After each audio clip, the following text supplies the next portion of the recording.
Olá pessoal, sejam bem-vindos à 10ª aula de literatura aqui do canal Net Didata. Na aula de hoje, nós vamos aprender um pouco sobre o arcadismo. Muito bem, antes de tudo vamos entender o contexto.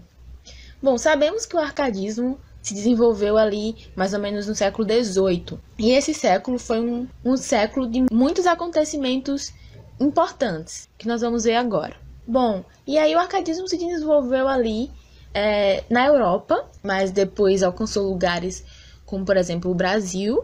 E como eu disse, muitas coisas importantes aconteceram. Nesse momento, temos a formação da burguesia, não exatamente a formação, porque isso foi um processo, mas digamos assim, uma certa ascensão dessa burguesia, que era o quê?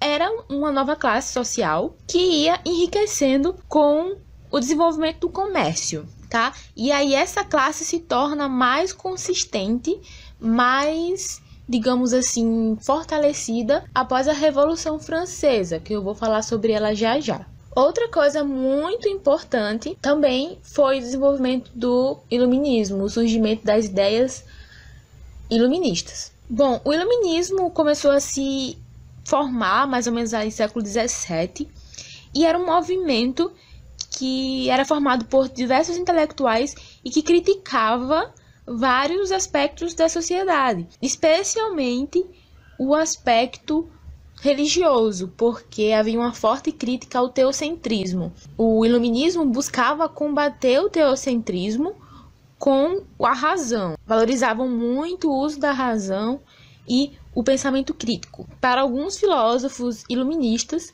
a Idade Média era considerada a Idade das Trevas, justamente porque eles consideravam uma época dominada pelo religioso, pelo dogma mesmo. Então, a partir do século XVIII, que foi quando as ideias iluministas estavam consolidadas, se começou a denominar esse século como o século das luzes, porque era o século da razão, o século do pensamento crítico, da efervescência mesmo das ideias iluministas. Bem, e consequentemente, o clero, que era a igreja, vai perdendo um pouco de força, né? Perdendo espaço. Assim como também a nobreza, tá? Muito influenciada também tanto pelo iluminismo quanto pela ascensão da burguesia. Outro fato muito importante é a Revolução Francesa, que foi muito influenciada pelas ideias do iluminismo. O iluminismo veio aí antes e influenciou essa revolução, que, claro, aconteceu na França. Foi uma fase de muita efervescência política.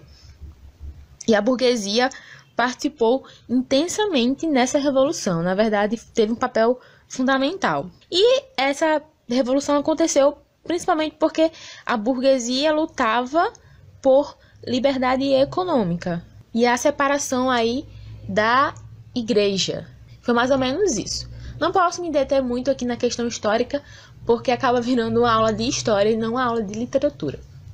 Mas vamos continuar. No Brasil, um fato muito importante foi a questão da Inconfidência Mineira, né? Claro, também puxa aí a exploração de Portugal, da sua colônia, que era o Brasil, que acabou gerando a Inconfidência Mineira. Muito bem explicado aí mais ou menos o contexto do século XVIII. Temos agora algumas características para analisar. Bom, o arcadismo, o nome arcadismo faz referência a uma cidade da Grécia Antiga chamada Arcádia, e que era uma referência de lugar tido assim como ideal, como poético, né? E o arcadismo prezava pela racionalidade e pelo equilíbrio. Nessa questão da racionalidade, você pode perceber que é aí uma influência das ideias iluministas. E um ponto também muito central do arcadismo é a forte presença do bucolismo. O que seria o bucolismo? Seria justamente a valorização de uma vida pastoril, de uma vida no campo, né? Que é basicamente isso que está aqui logo abaixo, a valorização da vida campestre, que faz oposição à vida urbana. O arcadismo também é conhecido como neoclassicismo, né, o novo classicismo, retomada aí do classicismo, que valorizava as formas clássicas. Bem, e outro ponto extremamente importante é que o arcadismo relegava os padrões barrocos exagerados. Normalmente, quando surge assim um novo estilo literário, uma nova escola, ela vai fazer uma crítica à anterior ou vai trazer modelos diferentes do anterior, né? Apesar de ter muitas influências e alguns aspectos permanecerem, mas, de modo geral, esses novos padrões vêm a romper em algum ponto com os padrões antigos. E o que acontece no arcadismo é que ele busca justamente romper com os padrões barrocos. O arcadismo criticava os exageros do barroco, né? Nós vimos que o barroco era um movimento muito, digamos assim, extravagante, né? E aí o classicismo vem com o seu equilíbrio, com o seu bucolismo, com a sua racionalidade, quebrar com esses padrões.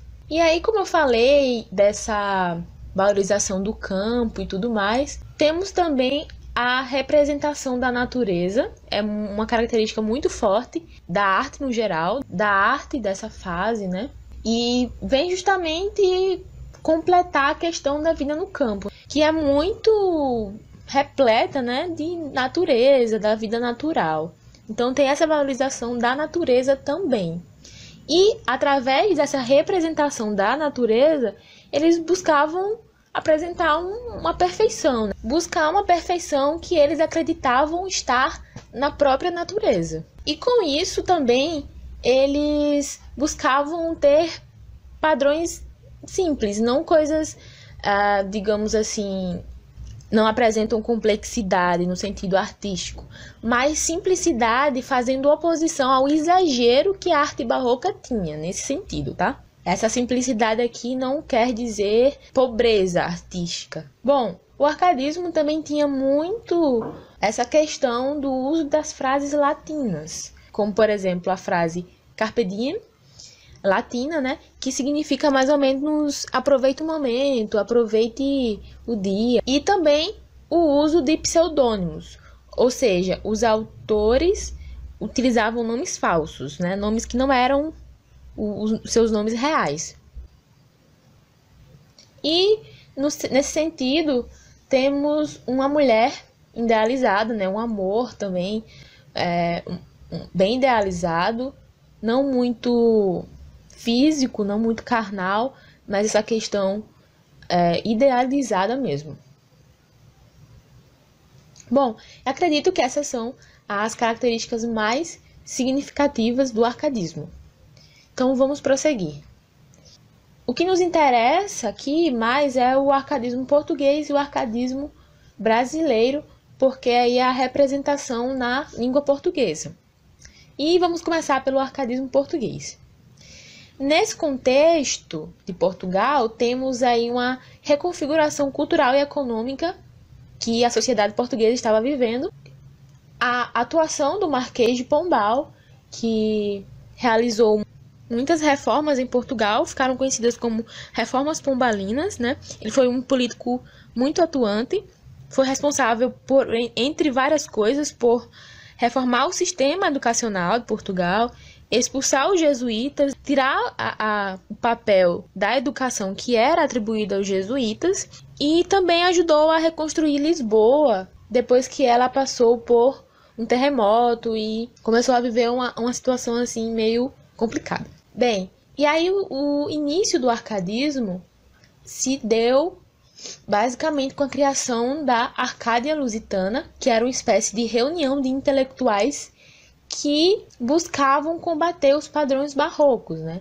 Eles se juntavam aí para criar uma nova concepção, que iria criticar o estilo anterior. E os principais autores Bocage, Marquesa de Lorna, Nicolau Tolentino, Correia Garção, Francisco José Freire, Antônio Diniz da Cruz e Silva. Bom, temos aqui um poema do Bocage que se chama Nada se pode comparar contigo. Vamos dar uma olhada.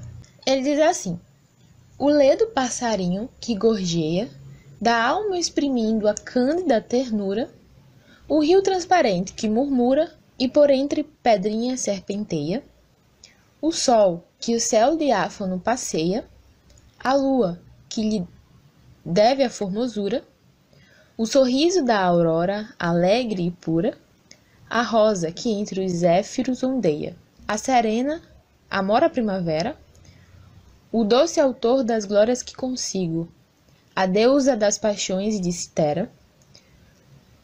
Quando digo, meu bem, quando não digo, tudo em tua presença degenera, nada se pode comparar contigo. Então perceba aí que já na primeira estrofe ele já apresenta alguns elementos naturais, por exemplo, o passarinho, o lê do passarinho significa mais ou menos o alegre passarinho, o rio, as pedrinhas, e aí nós vemos isso evoluir ao longo do poema. Aí ele fala no sol, no céu, a lua, a rosa, e por aí vai, a primavera. Bom, e além disso, nós temos também aqui a presença de algumas referências à antiguidade clássica, né? Como, por exemplo, aqui a deusa das paixões de Citera, que nos faz pensar, nos remete a Vênus, né?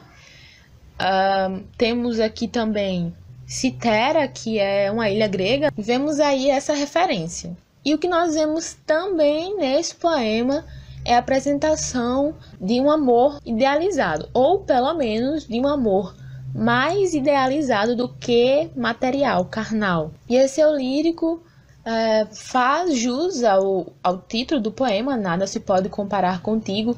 Ele cita diversos elementos que são considerados, inclusive pelos poetas da época, como elementos de perfeição, elementos naturais, e fala que esses elementos naturais, ainda assim considerados perfeitos, não podem ser comparados com a pessoa, provavelmente a pessoa amada, porque diante dessa pessoa, esses próprios elementos que apresentam a perfeição se degeneram, ou seja, se tornam até certo ponto irrelevantes diante, provavelmente, da beleza dessa pessoa, certo?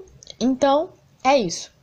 Vamos continuar. Já o arcadismo no Brasil envolve muito a questão da exploração dos minérios em Minas Gerais e a forte presença das atividades urbanas, principalmente em Vila Rica. E isso permitia que muitas pessoas de diversos lugares passassem por lá, né? Circulação muito forte de intelectuais, e essas pessoas acabavam trazendo os ideais iluministas aqui para o Brasil, o que acabou por influenciar muito a Inconfidência Mineira, que foi um movimento que buscava a liberdade do domínio português, dos abusos, como, por exemplo, a cobrança de impostos e a grande exploração que Portugal fazia aqui no Brasil. E como nós bem sabemos, foi um movimento liderado por Tiradentes, que acabou sendo morto no final das contas.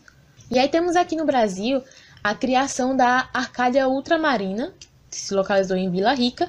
Mais uma vez, a criação de uma Arcádia, que era uma espécie de reunião de intelectuais, como eu disse, de poetas. E também o arcadismo teve o seu pontapé inicial, digamos assim, aqui no Brasil, com a publicação de obras poéticas do autor Cláudio Manuel da Costa. Neste momento, vemos surgir também uma espécie de nativismo, que era uma valorização da terra natal, e o surgimento do nacionalismo, novas concepções nacionalistas, a ideia de uma identidade nacional. Tá? Vemos aí agora o desenvolvimento dessas coisas, e não exatamente a consolidação e a fixação dessas coisas. E aí temos como principais autores dessa fase Basílio da Gama, Santa Rita Durão, da obra Caramuru, Cláudio Manuel da Costa, que foi o autor que eu citei, de obras poéticas, e temos também Tomás Antônio Gonzaga, Inácio José de Alvarenga e Silva Alvarenga.